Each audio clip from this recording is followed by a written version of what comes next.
method to how we make buildings, which is where 40% of our energy is consumed.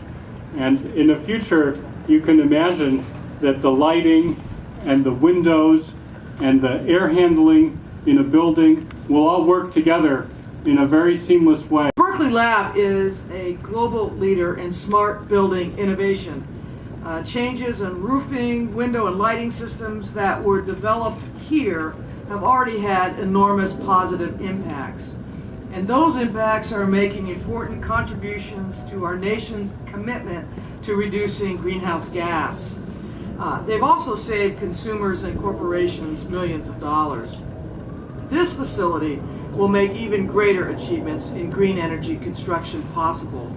As Paul mentioned, one of the first things I did after becoming the president of the University of California was to set a target date of 2025 for UC to achieve carbon neutrality. And recently I launched the President's Global Climate Leadership Council to advise me on strategies we need to achieve that goal and to achieve other sustainability milestones. This includes aligning or identifying ways to align UC research with the university's energy efficiency needs. Because the University of California must not only be a leader in sustainability research, we must be a leader in sustainability practices. And I expect the Flex Lab to help us achieve those goals. So thank you all for the work you are doing to solve our planet's energy and pollution challenges, and for all of the advances that I anticipate will come out of the Flex Lab facility. Congratulations.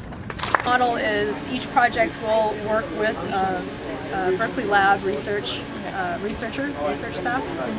Sometimes we work with UC as well. We have working relationships with them. And just depending on the test, some manufacturers have in-house R&D programs where they will have staff that want to become embedded and involved in the research project, and we've worked with that model for years. We have staff here like that are guest staff, guest affiliates, and so they can easily be involved as well.